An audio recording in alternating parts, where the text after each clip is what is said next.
Bon, si tu penses te lancer en location courte durée en faisant des love rooms, comme on me dit tout le temps sur internet, ouais, Camille, je vais faire des love rooms, cinéma room, jungle room, cette vidéo, elle pourra te faire économiser entre 50 000 et 200 000 euros. Je m'explique. Bon, salut à toi, j'espère que tu vas bien, c'est Camille. On se retrouve pour une vidéo aujourd'hui. On va traiter d'un sujet, les love rooms. Alors moi, si tu me connais pas, je suis dans ce business-là de la location courte durée, ce que j'appelle moi l'immobilier 2.0, créer des logements uniques, des expériences pour nos clients. Et j'accompagne également des investisseurs qui souhaitent se lancer. Ça fait maintenant un peu plus d'un an que je documente tout ça sur les réseaux sociaux. Et je vois plein de gens qui ont envie de démarrer, qui ont envie de chercher du cash flow, chercher de la rentabilité et qui me disent « Camille, est-ce que tu penses que c'est une bonne idée de lancer une love room ?» Dans cette vidéo, très simplement, je vais t'expliquer pourquoi c'est une erreur et surtout la méthode que moi j'utilise et que nous on utilise pour générer déjà du cash flow, mais aussi que ça marche sur le long terme. Reste bien jusqu'à la fin de cette vidéo, je pense que tu commences à me connaître sur la chaîne. On va te montrer, encore une fois, pas de la théorie, mais des exemples concrets de logements qui fonctionnent. Alors attention, je sais que peut-être qu'il y a des gens qui vont regarder cette vidéo, ils ont lancé de love room, et me dire « Ah mais qu'est-ce qu'il me raconte Camille ?» Bon, dans cette première partie, on va parler des avantages. Il n'y a pas que des inconvénients à lancer ce type de projet-là, il y a des avantages. On va les lister dans cette première partie. Le premier point, et je pense qu'il est essentiel, c'est que les couples, ça représente un vrai marché. Le besoin, il est là, il existait il y a 10 ans et il continuera d'exister. Les gens auront toujours envie de passer des moments avec leur chérie ou avec une femme qui n'est pas leur femme du coup. Mais en tout cas, il y aura toujours cette envie-là de passer des moments, je dirais, romantiques. Le deuxième avantage maintenant, c'est que je dirais pas qu'ils sont prêts à dépenser plus cher ou que c'est des gens qui dépensent plus, mais c'est souvent des séjours, je dirais, émotionnels. Et on sait très bien que quand il y a des émotions, on perd le côté un peu rationnel. Donc tout ce qui va être upsell, consommation sur place, mini-bar, etc. Surtout quand c'est pour des événements particuliers type demande en fiançailles, etc. Déjà, oui, ils sont prêts à débourser pas mal d'argent et en plus, en termes d'upsell, on peut faire des upsells qui sont quasiment illimités entre les décorations spécifiques, les ballons, un message personnalisé, bouteilles de champagne, les massages, etc. Donc, effectivement, c'est une clientèle qui est enclin à dépenser pas mal. Le troisième avantage, maintenant, je dirais que c'est des types de séjours qui ne vont pas comporter trop de bruit. Tu vois, c'est pas une clientèle avec beaucoup de nuisances. Ils vont faire du bruit, bon, on sait ce qu'ils vont faire à l'intérieur du logement, mais voilà, généralement, il n'y a pas de groupe. C'est des clients assez respectueux. Donc, peu de nuisance. Et le dernier point, c'est que tu peux le faire dans un petit espace, tu vois, 12 mètres carrés, 15 mètres carrés, comme une suite d'hôtel. Tu n'as pas besoin du tout d'avoir un château pour pouvoir démarrer. Donc, effectivement, sur le papier, tu me diras, ça peut paraître intéressant. Mais, et là c'est un grand mais, c'est vrai qu'il y a quand même des sacrés inconvénients que visiblement personne n'anticipe. Mais dans cette vidéo, je suis là pour te les partager. Le premier problème, je dirais, c'est que la barrière à l'entrée, forcément, elle est très très faible. Tu prends un appartement, c'est pas très technique. Tu as juste à mettre une balnéo, une petite peinture sombre, une lumière tamisée et tu mets en location sur Airbnb. Résultat, forcément, énormément de concurrence. Donc tu peux cartonner un an, ok, ça c'est clair, puisque à l'heure actuelle, il y a une vraie opportunité de marché. Mais qu'est-ce qui va se passer au fur et à mesure des années? Tu te doutes que ton taux d'occupation, il y a de fortes chances qu'il diminue. Et ça, c'est sans parler du fait que maintenant, on te dit même d'investir dans des coins assez reculés, là où les prix au mètre carré sont bas. Ok, encore une fois, tu as une opportunité de marché puisqu'il y a peu de concurrence, mais toi, tu es là. Imaginons que le centre d'intérêt se trouve ici. Qu'est-ce qui va se passer quand tu as des concurrents qui vont venir se mettre là? Typiquement, toi, tu te doutes bien qu'avec ton logement qui est là, ça va pas être top. Là, pour imaginer ça, tu vois, j'ai pris l'exemple de la ville de Troyes. Alors, vous m'excuserez pour toutes les personnes, peut-être qu'il y a des gens qui regardent la vidéo qui vont passer dans cette vidéo, au moins ça vous fait un peu de pub. Tu vois, je t'ai pris des exemples. Là, on n'est que sur la ville de Troyes. Et encore, je pense qu'il y en a plus, puisqu'il y a sûrement des logements qui devaient être bloqués à ces dates-là.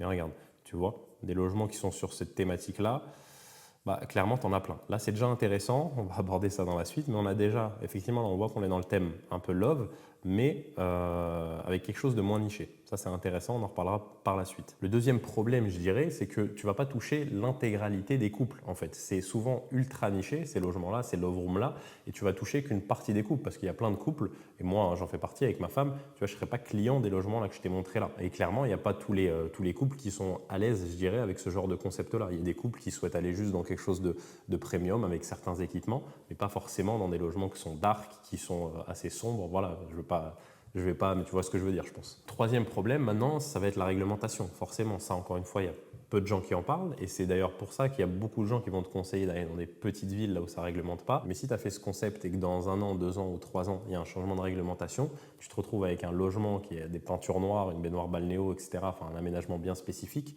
qu'est-ce que tu en fais? Bon, le but de cette vidéo, c'est pas juste de te poser le pour et le contre, etc., et te dire que c'est bien, c'est pas bien. Le but, c'est qu'on creuse ensemble tout ça. Moi, selon moi, il y a 2 solutions et les 2 marchent. La première solution, je dirais, c'est de créer un logement plus générique, c'est-à-dire qui va toucher une clientèle plus large. Toujours sur une valeur perçue qui est assez premium, ça, obligatoire, mais tu vas faire un logement plus sobre, plus type boutique hôtel, je dirais, que tu vas pouvoir par contre personnaliser sur demande. Pour ça, tu vois, encore une fois, on va prendre du concret. Je vais te montrer l'exemple de mon appartement. Là, tu vois, c'est une annonce que j'ai faite beaucoup plus romantique. Donc là, tout de suite, tu vois voilà, une femme avec un bouquet de fleurs. Là, on a mis des petites pétales, un bouquet, etc. Hop, je vais te faire défiler les photos. Ici, dans le lit, pareil, on a personnalisé un petit peu. Ça, c'est tout simplement pour que une clientèle type couple, tu vois, je sais que c'est souvent les femmes qui ont tendance à plus prendre les devants et à réserver les logements. En tout cas, moi, c'est ce que j'ai remarqué. Donc, tu vois, ici, on a mis une femme pour qu'elle puisse se projeter tout simplement et se dire, OK, ça a l'air d'être sympa. Visiblement, ils peuvent faire une déco sur mesure avec des ballons, etc. Et ce qu'on a fait, là, on est toujours sur le même logement. Une autre annonce où là, cette fois-ci, on a une annonce qui est quand même beaucoup plus sobre. Donc, c'est le même logement. Bon, là, tu vois, on a quand même imagé le brunch. Mais on a un logement cette fois-ci qui est beaucoup plus sobre, qui peut parler à un autre type de clientèle, peut-être des voyageurs qui viennent pour affaires, c'est-à-dire qui voyagent seuls, un couple aussi, mais qui ne serait pas forcément attiré par le fait qu'il y ait une décoration, etc. Il y a des gens qui peuvent se dire, en voyant les photos, ah ouais, mais en fait, d'office, si je vais réserver, je sais, hein, parce qu'il y a des gens qui nous ont contactés en message, donc on voit maintenant, il y a des gens qui pensent que d'office, quand on met ces ballons, ces bougies, il y aura ça quand ils vont arriver dans le logement. Donc là, on a quand même laissé quelques petits éléments, notamment un bouquet de fleurs, etc. Mais tu vois, on a quand même une annonce qui est beaucoup plus sobre. Hop, là, on a laissé une femme qui est là, bon, la salle de bain, etc. Donc ça, tu vois, c'est quelque chose de simple, moi, que j'enseigne. Je sais que quand j'ai posté un réel sur Instagram qui parlait de ça, il y a beaucoup de gens qui me disent, mais Camille, tu n'as pas le droit sur Airbnb faire 2 annonces pour le même logement.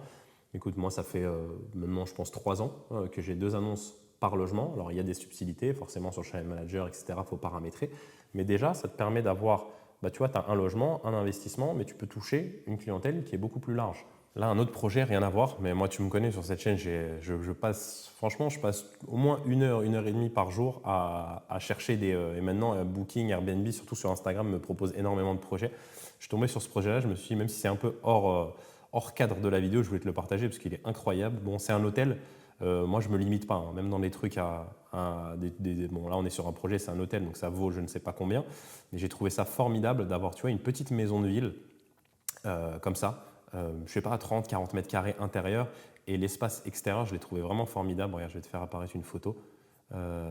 Tac, tac, tac. Alors, où est-ce que je peux trouver ça? Là, on le voit un petit peu. Tu vois, avec une baignoire ici et le bassin derrière. Attends, j'avais vu une photo qui était super. Où est-ce qu'elle est, ma petite photo? Bon, là, on voit un petit peu. Là, on voit effectivement. Bon, là, le bassin est très grand. Mais tu vois, j'ai trouvé ça, franchement, j'ai trouvé ça fabuleux. Donc l'idée ici, c'est de te dire, bon, il ne faut pas se précipiter à faire un projet parce qu'on t'a dit que ça marche. Des fois, tu vois, tu peux partir sur quelque chose de plus sobre. Les gens, ce qu'ils recherchent en réalité, c'est une valeur perçue, c'est effectivement passer une expérience. Mais est-ce qu'ils cherchent vraiment à passer cette expérience dans un logement sombre, comme on a pu le voir juste après, un logement vraiment axé sur le sexe, hein, clairement? Je ne suis pas sûr. Tu peux faire un logement beaucoup plus sobre, beaucoup plus élégant, et après pouvoir le personnaliser. Tu auras une clientèle, forcément, tu vas pouvoir attirer plus de gens, les couples, mais aussi les familles peut-être avec enfants, les voyageurs qui voyagent pour affaires, etc. Pareil, j'avais un client que j'ai accompagné, là il est en phase de travaux et de plans, il est en train de faire ses plans. Il avait un plateau un peu brut, c'était un appartement au rez-de-chaussée de 70 mètres carrés. Lui, de base, il ne savait pas trop s'il faisait quelque chose, justement, une chambre pour les couples, axée pour les couples. Au final, on a pris le parti sur ce logement-là. Vu que c'était 70 mètres carrés avec une belle surface, c'était un rectangle, de faire 2 suites. Dans les 2 suites, on s'est dit pareil, on va diversifier les équipements. Dans une première, mettre une baignoire balnéo. Dans une deuxième, mettre une douche à l'italienne. Créer vraiment 2 concepts, 2 expériences différentes dans ces 2 suites-là, avec un espace salon, avec un petit bar, etc. Donc là, il va pouvoir très bien toucher un couple qui veut réserver pour 2. Il va pouvoir toucher un couple avec 1 ou 2 enfants, puisqu'il y a 2 suites. Il va pouvoir également toucher 2 couples, donc à la finalité, avoir une clientèle qui est plus large. Alors la deuxième solution maintenant, qui est d'ailleurs tout aussi viable que celle d'avant, ça va être de se nicher, de faire OK une love room, mais je te dirais, si tu pars sur cette solution-là, il faut que tu sois passionné. Pour ça, je vais te prendre l'exemple de Vincent. Tu as dû voir passer son projet sur ma chaîne. Vincent, lui, c'était un passionné. Bon, sa femme est colombienne, donc il avait l'habitude de voyager là-bas. Il voulait vraiment recréer cet univers qu'il ressentait quand il partait là-bas en voyage en Colombie, en France. Mais lui, il avait vraiment vécu là-bas, il était imprégné un petit peu des ambiances, etc. Donc, assez instinctivement, il savait ce qu'il devait faire, il avait les bonnes idées, les bons équipements, le bon aménagement. Donc, tu vois, son projet, il ressemble à ça. Donc une maison, et d'ailleurs, bon là, je l'avais déjà dit dans la vidéo YouTube, mais le shooting, il l'avait fait, il va être à refaire, parce que je lui avais dit que c'était pas du tout au niveau. Moi qui suis allé sur place, et ça se fait ressentir d'ailleurs dans les commentaires, on peut aller voir rapidement les commentaires. Tu vois, 5 étoiles, 33 commentaires. Il y avait un commentaire qui disait carrément que c'était plus joli en vrai que en photo. Clairement. Bon, en tout cas, tu vois un logement déjà qui performe super bien et en plus de ça, avec des clients qui sont ultra satisfaits. Là, on voit carrément qu'il fait partie des 1 logement préféré sur Airbnb. Donc ça, c'est exceptionnel. Et pourquoi je te dis dans cette deuxième solution, c'est que si tu peux faire une love room si tu veux, mais il faut que tu sois passionné parce que ça va se ressentir. Regarde, typiquement, je te compare avec un autre projet type Bali. On voit, tu vois tout de suite la différence. Ça n'a rien à voir. Là, on voit que ça a été fait. Encore une fois, ce n'est pas pour critiquer hein, la personne qui a fait ce logement-là. Peut-être qu'elle tombera sur cette vidéo. Mais tu vois, en termes de valeur perçue, tout de suite, tu vois que ça n'a rien à voir. On le voit tout de suite, ça se ressent. Et là, pareil, un dernier exemple que je voulais te montrer, mais cette fois-ci plus dans la thématique, je dirais Love Room. C'est, alors, si tu connais pas, moi, je leur fais un peu de la pub gratuite, ça fait plaisir. C'est les Secret Rooms, donc c'est je crois que maintenant, ils franchissent carrément leur concept. Donc là, c'est axé vraiment Love Room, mais on voit que c'est fait déjà de manière beaucoup plus professionnelle. On voit les équipements, on voit que c'est bien pensé. Tu vois, ça n'a quand même rien à voir avec les logements que j'ai pu te montrer au début de cette vidéo. On voit que cette thématique, bon, la personne qui a fait ça, alors, je ne sais pas trop comment on peut être passionné par ça, mais il y a des gens qui ça passionne. Typiquement, quand ça te passionne, c'est-à-dire que tu as déjà réservé ce genre de logement, tu as déjà eu des expériences où ça s'est mal passé, donc tu sais ce qu'il ne faut pas faire. Je dirais assez instinctivement, tu vois, tu es imprégné de tout ça. Bon, même si ça, tu vois, typiquement, ce n'est pas des choses à mettre en photo, en tout cas pas comme ça. Mais déjà, bon, on voit que c'est quand même beaucoup, largement mieux fait. Et pour moi, il faut vraiment être imprégné de cet univers-là. Si tu veux te lancer là-dedans, ce qui fera que ton logement performera. Alors à l'instant T, il performera parce que l'opportunité de marché, elle est là, honnêtement. Mais ce qui fait que ça continuera de performer, c'est vraiment ça, c'est cette sensibilité, le cœur que tu as mis dans ton projet. Ça, les clients vont le ressentir. Donc en conclusion, je dirais que bon, faire les choses pour l'argent, forcément, c'est bien. Encore une fois, on n'est pas bénévole, on cherche la rentabilité. Je pense que c'est ce qu'on cherche tous. Mais avant d'investir 100 000, 200 000 euros dans un projet, dans une love room, je pense que c'est important de comprendre vraiment le business model. Comme je pense que ça ne deviendrait pas à l'idée d'ouvrir un resto si tu connais rien du business model des restaurants, pour moi, en l'occurrence pour l'immobilier 2.0, comme j'aime l'appeler, ou si tu veux ouvrir une love room, pour moi, c'est exactement pareil. Tu ne peux pas juste copier-coller les stratégies. Il faut vraiment que tu aies une vision d'ensemble du business model, que tu comprennes, je dirais, les règles du jeu. Et après, tu te décides, tu vois, en connaissance de cause. Quand tu connais maintenant toutes les règles du jeu, tu peux savoir si c'est un investissement qui est approprié pour toi ou non. Encore une fois, ne vois pas ça comme un simple investissement immobilier. Si tu veux générer ce genre de cash flow, 1000, 2000, 3000 euros de bénéfices tous les mois, forcément, là, ce n'est plus un investissement immobilier. Pour moi, c'est un business. Et comme je dis également souvent, on ne fait pas de l'immobilier, on fait de l'hospitalité. Donc, on essaie de bien traiter les gens, de leur faire vivre une expérience.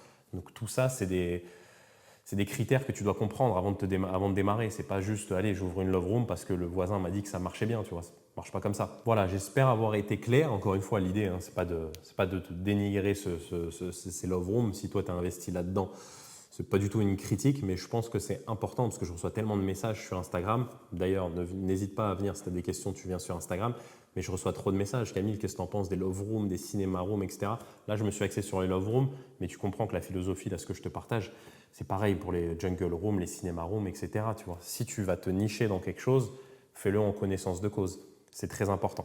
Maintenant, si tu as un projet que tu es déterminé encore une fois et que tu souhaites te professionnaliser, rejoindre une académie moi que j'ai créée qui est selon moi le programme le plus complet honnêtement et des retours clients que j'ai, j'ai des super retours donc c'est trop bien. Tu as également accès à une communauté privée d'investisseurs donc dans ce que j'appelle l'immobilier 2.0, tu as accès à des shopping lists, à l'intégralité de mon réseau. Si tu veux voir si ça peut matcher avec toi, tu trouveras un lien dans la description. Nous, comment on fonctionne? Tout simplement par un appel, tu nous exposes ton projet, ta situation et on voit si ça peut matcher avec ce qu'on propose. Donc tout ça, tu trouveras dans la description. Si cette vidéo t'a plu, n'hésite pas à liker, à t'abonner, à activer la cloche. Comme ça, tu es informé des prochaines vidéos sur la chaîne.